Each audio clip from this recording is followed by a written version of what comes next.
Hey guys, so Serena is all ripped apart right now. What I'm doing is I am kind of starting the build prematurely. This is just something I wanted to do. I just bought subs for the car, well, a sub and an amp in a big ass box. So I'm just checking out the wiring right now. So we got this wire that I had to lift this up to figure out what was going on, but as it turns out, it's the ground wire. So cool. Ground wire is in place. This piece of wood is not. So actually what you can see here is we've got a positive terminal here. Zoom in, focus here. And then it's just attached here. Looks kind of haggard, honestly, but look at that. Okay, we're gonna have to fix that.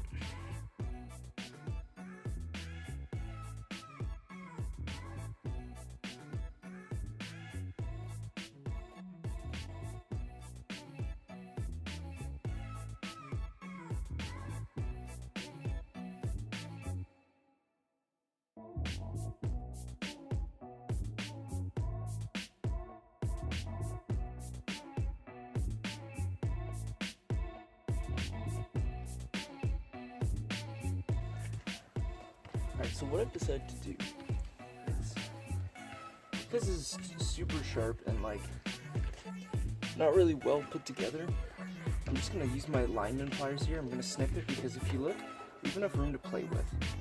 So I think I'm gonna snip it and then strip a little bit more, and I'm just gonna line it up, measure it all, and then we should be good to go.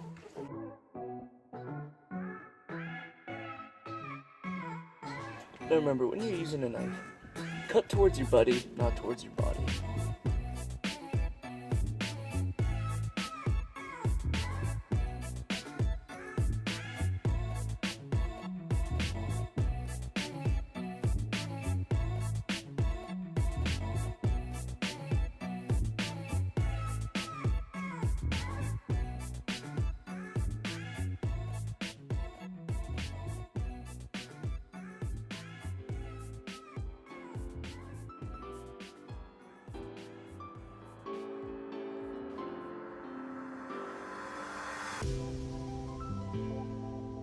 So as you can see, it's giving me some trouble.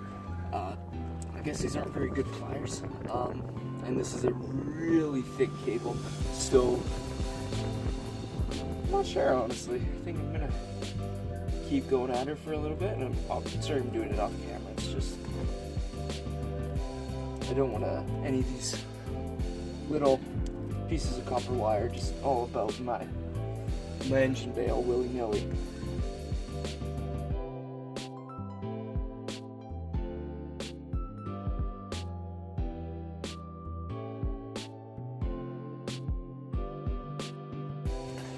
So because this is a little haggard, I think our best option is to use some electrical tape, wrap it around, just to be sure that we don't cause any dead shorts or anything.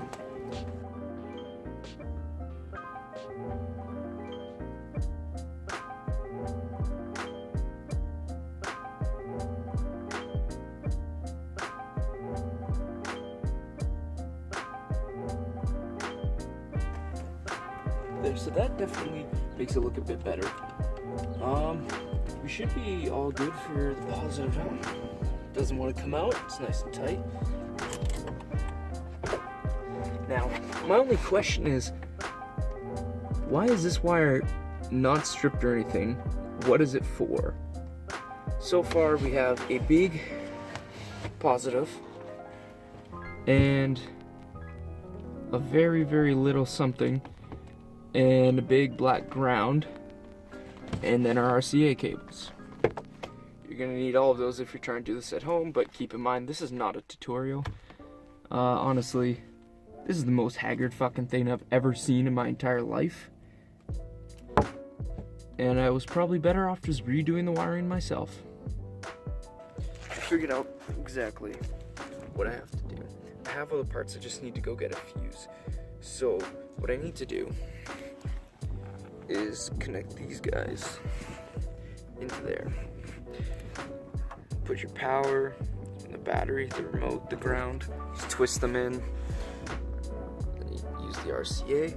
There you go. We're good to go. Okay, so what I had to do to get this in here is, see, this is like a big clump of wire, big twisted clump.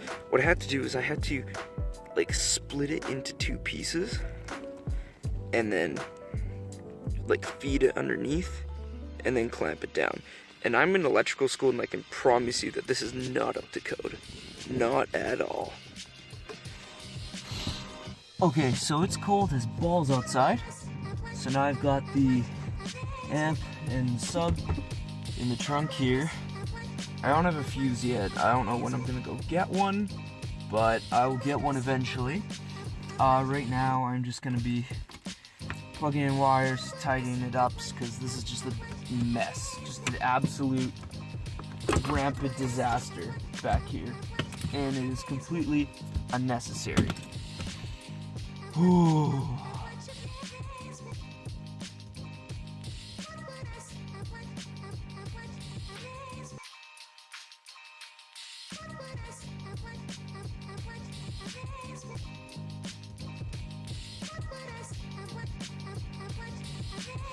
So because we have so much extra wire here, what I'm gonna do actually is I'm just gonna wrap it up like this. And this is what you can do too at home.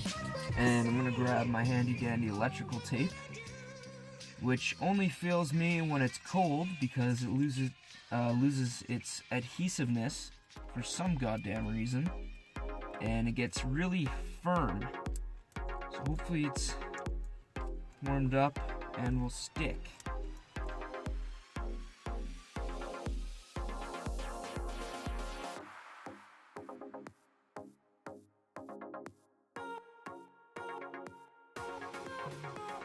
Now, just be careful not to nick your wires or anything, because that will cause electrical problems. So you can just tuck them back here.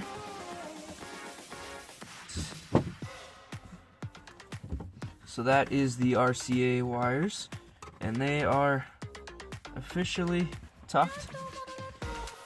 Don't gotta worry about that anymore.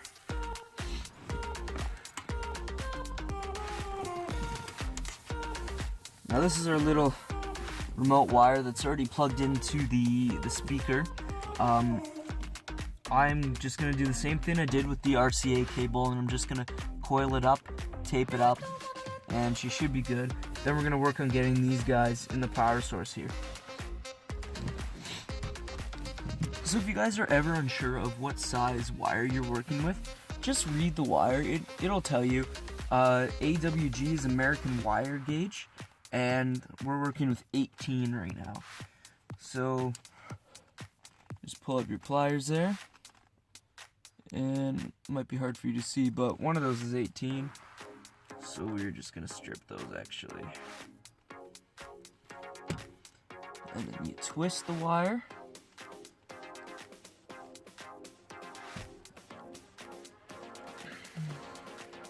There you go.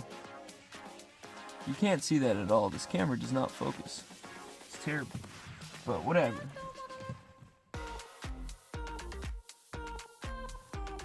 Make sure not to lose your screws.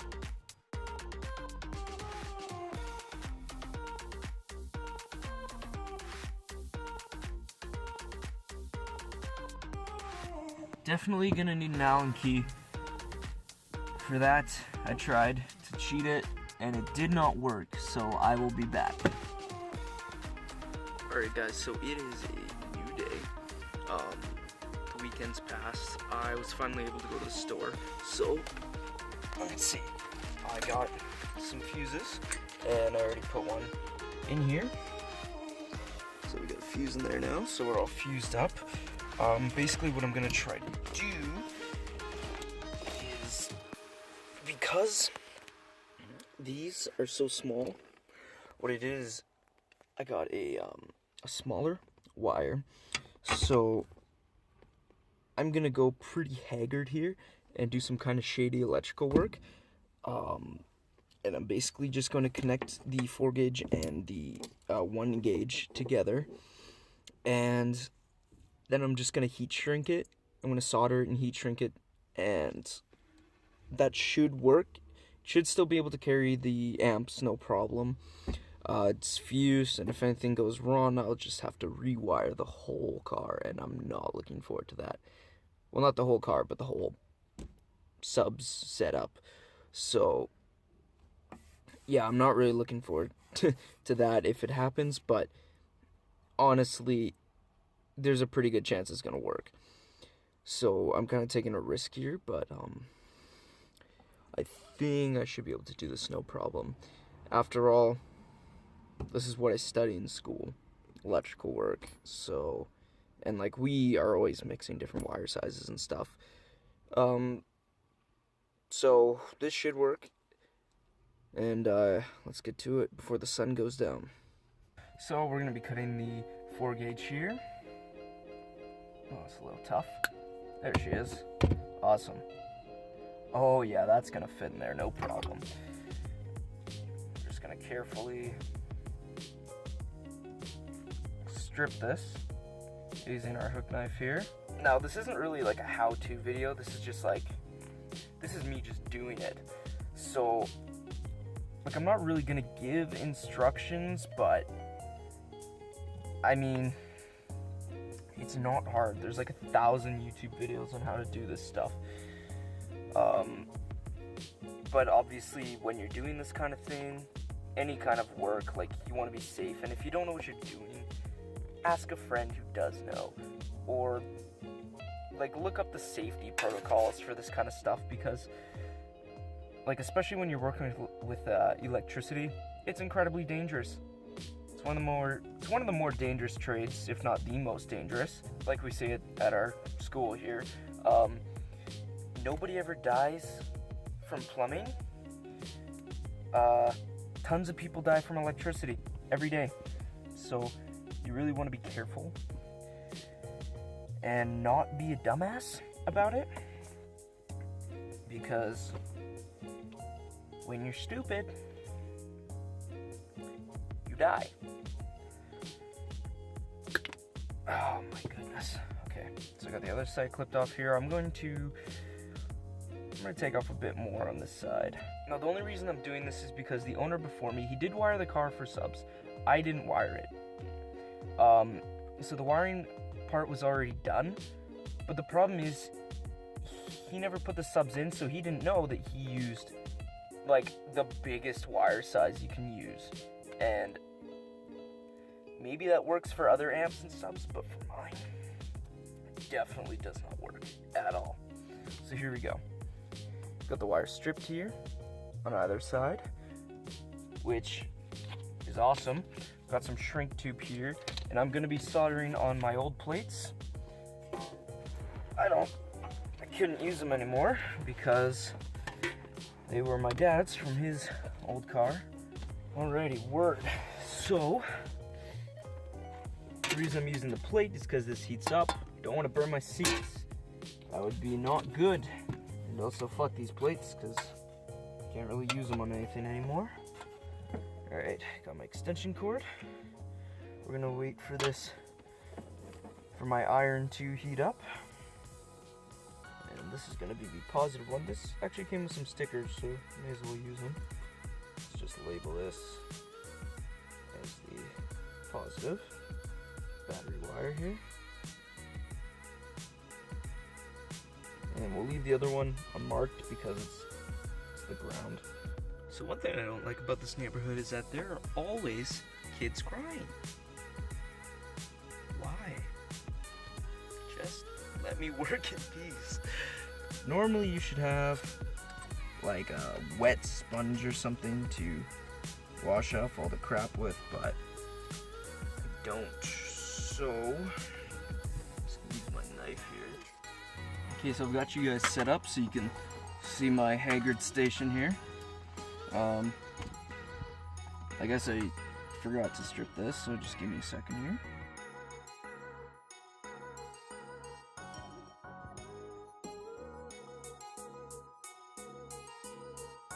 Now the first thing I'm gonna do is connect these wires. I don't know how well you can actually see that because I'm not really looking at that.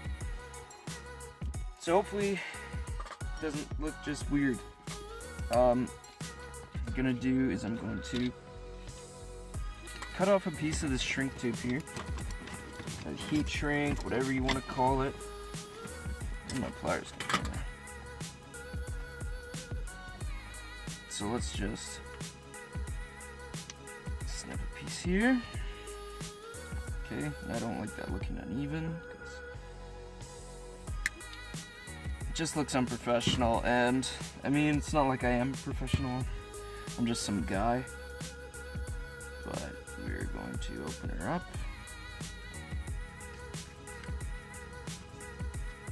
You can get this stuff at like any home hardware or whatever. Not hard to find, not hard to use. Hopefully this fits on the 1 gauge wire here. Okay. Oh, sticker came off. Whatever.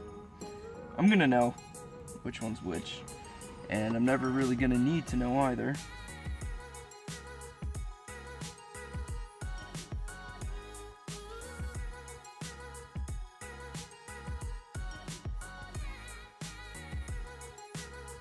So now, let's move this back. The task is going to be to solder these guys together. So I'm going to try and form a decent connection here. And I'm just going to kind of go around the edge with some solder. And it's almost like wiring, or welding, sorry. It's electrical welding, basically.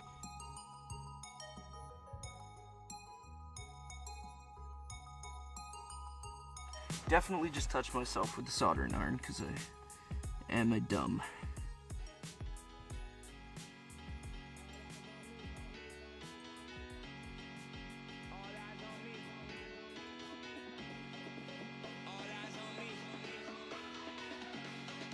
And this is a terrible soldering job, not gonna lie, but I just need these wires to stay connected.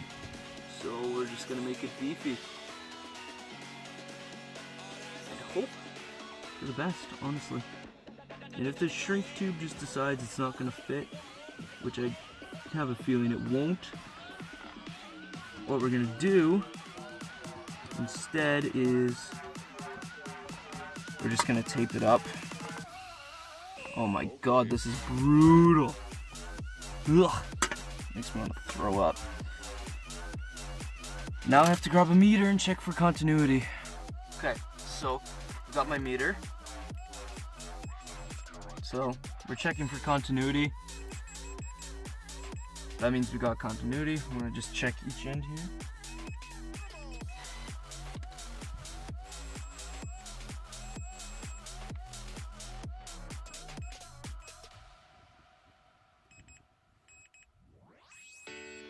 Looks like we're good.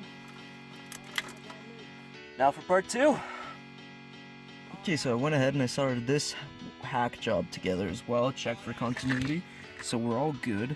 I just need to tape it up, honestly, just to make sure that they aren't gonna touch together, because obviously that would be a problem. There would be a spark, there would be an arc, I guess, the car would probably short, and I'd have to charge my battery again. And that would not be fun. I accidentally did that in the Gallant. I installed lights underneath the dash, so they changed colors and stuff. And they were pretty cool. I digged it. It was awesome. I might do it again in this car. I don't know. Alright, this is the right size. This. Now, it's a matter of loosening these things here. Come on. That's not as loose as it goes, is it? It's kind of tight. Not gonna lie. Just looking in here. Now what I'm doing is I'm loosening up the terminals for the wire here. because the wire's kind of big, like it's just barely gonna fit in here. Kind of big, like it's just barely gonna fit in here. And if I had a smaller size wire, like 5 gauge, I would have used that.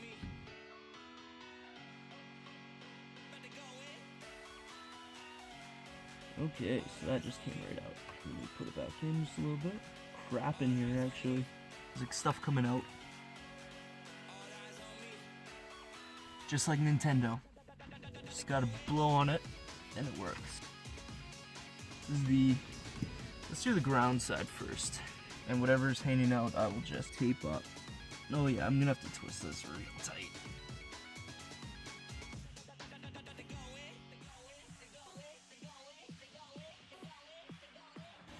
So, managed to get them in.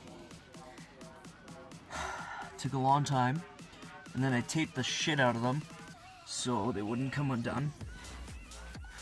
But now this fuse is giving me trouble. I swear to God, this is so infuriating. It's like this is almost too tight, so the fuse holder is almost like too tight around the plastic, so the fuse doesn't want to, like, it'll fit in, but the little metallic pieces on either end of the cable don't want to actually go into the fuse holder anymore. And they've come in and out. I've tried before. They work fine until I get the fuse in there. I am this close to being done the project. This close. And I gotta deal with this. This is no fun.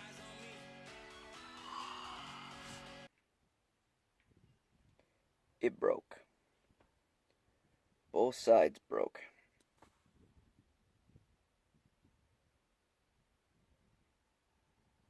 I'm gonna go get a new one.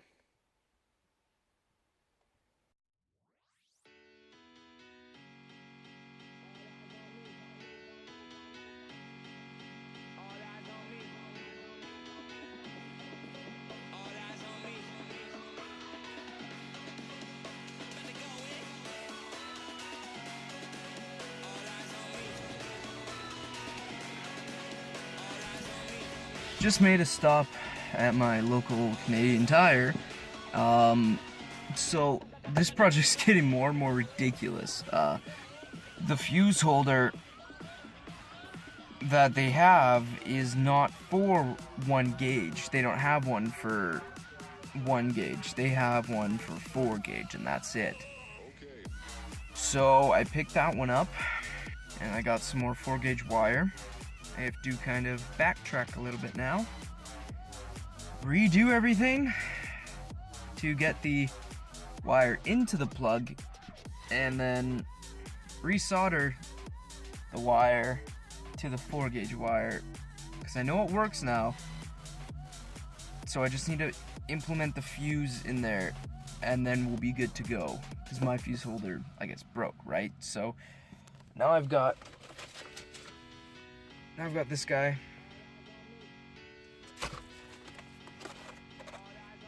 More wire.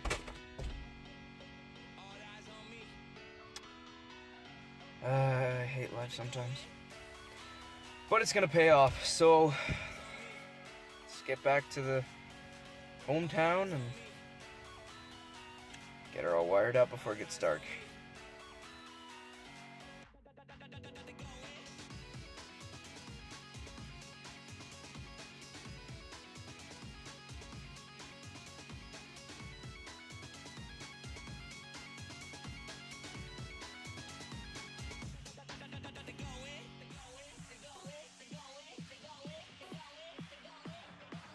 So we've got this mess, which I'm not looking forward to dealing with, but okay, here we go. So, let's see if we can zoom in here, focus. So we got our fuse, I marked it with our positive sticker. So what I had to do was I had to cut the other one off, resolder everything back together, run a wire through, put the little fuse in here, I had to chop off this, which is our connection here, which, yeah, it's still connected. I had to tape this all back up. I soldered right here, added the sticker on here, and then we've got our fuse. So everything is all connected now. All we need to do is test it. The future, what is holding, girl, I'm not afraid. Oh yeah, these are wicked. Thank you guys so much for watching. Be sure to leave a like or a comment down below and subscribe for new installs and videos every week. Just remember, don't be granny shifting, always double clutch.